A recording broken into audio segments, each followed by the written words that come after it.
Oh. Hello. You kind of caught me at a weird time. I'm kind of taking a existential cold shower.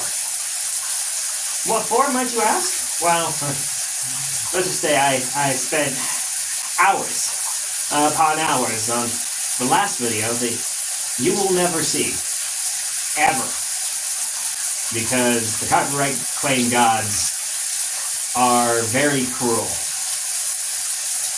And so I just need some time to kind of relax and you know, wallow for a sec. You know, while we're here, might as well talk about the symbols again.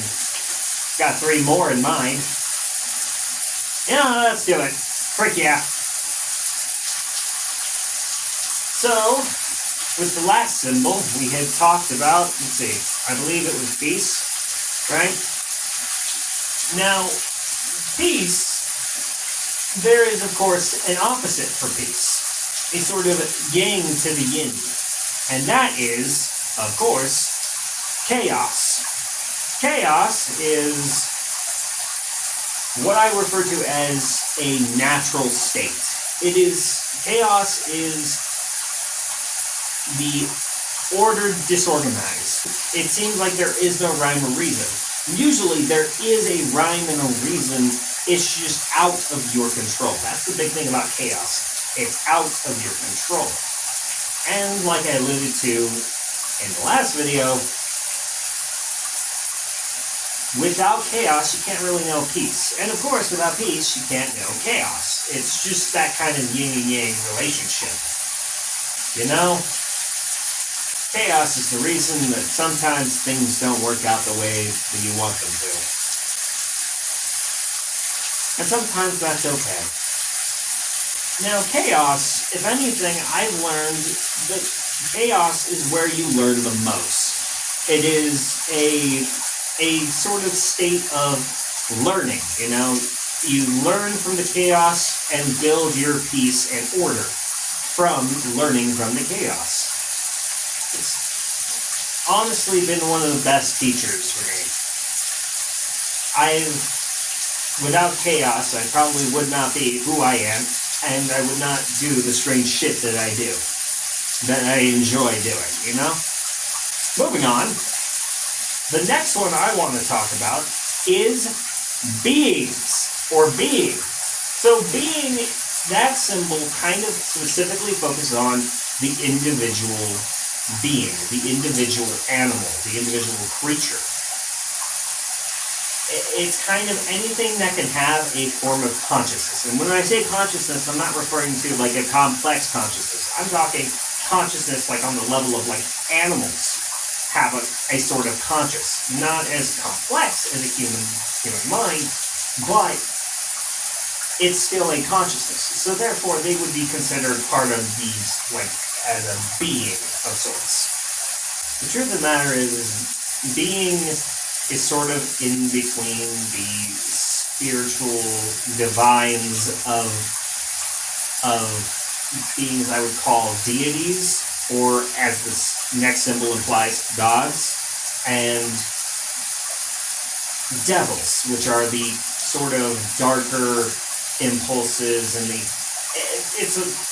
it's a whole thing. But being is sort of that middle point. It's that influenced point, that creature that's influenced by the angels and devils on your shoulder.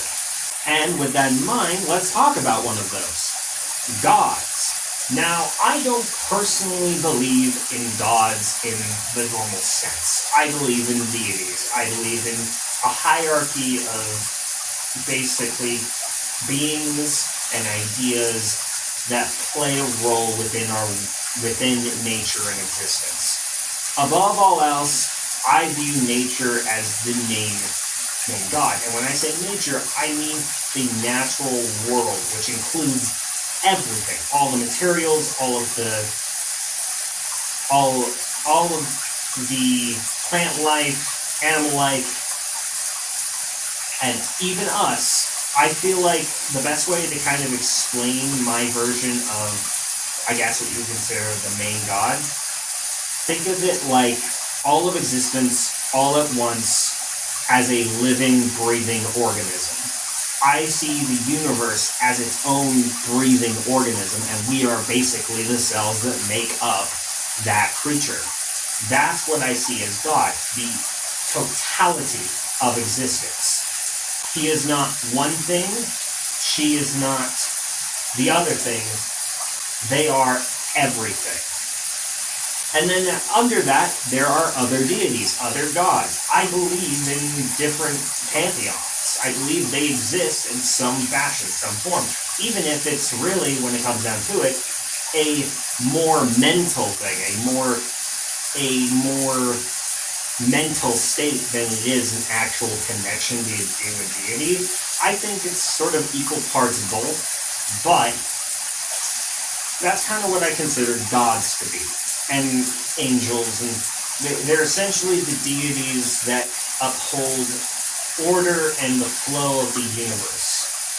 But of course, with the light balanced version of that, you have to have the dark version. But we'll talk about that later.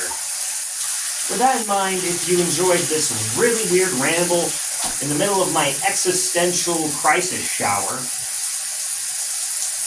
well, just watch for more. I'll probably do something weirder, more insane. Also, side note, this is probably being blocked. I don't have my mask on just because the mask has paint and I don't want it to be destroyed by the water.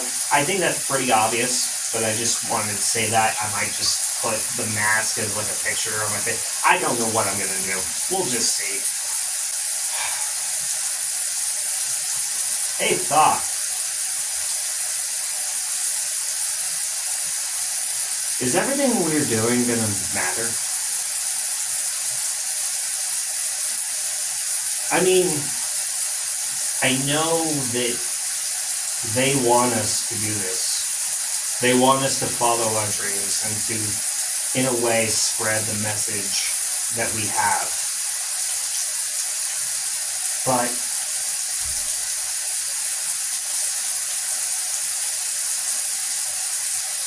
what's the point if we're just going to be pushed down by life, you know? It's hard. You do this for so many years. You try and try again, and sometimes you fail. And it hurts every time. But something in me this time doesn't want to give up. You say? Do you think Spirit's the same at this point? Who knows what they are thinking? I think the Olympians are attacking again. The Olympians have come with weapons and spades. They will stab them in the back with 23 blades. I'll see you wherever the wind takes us.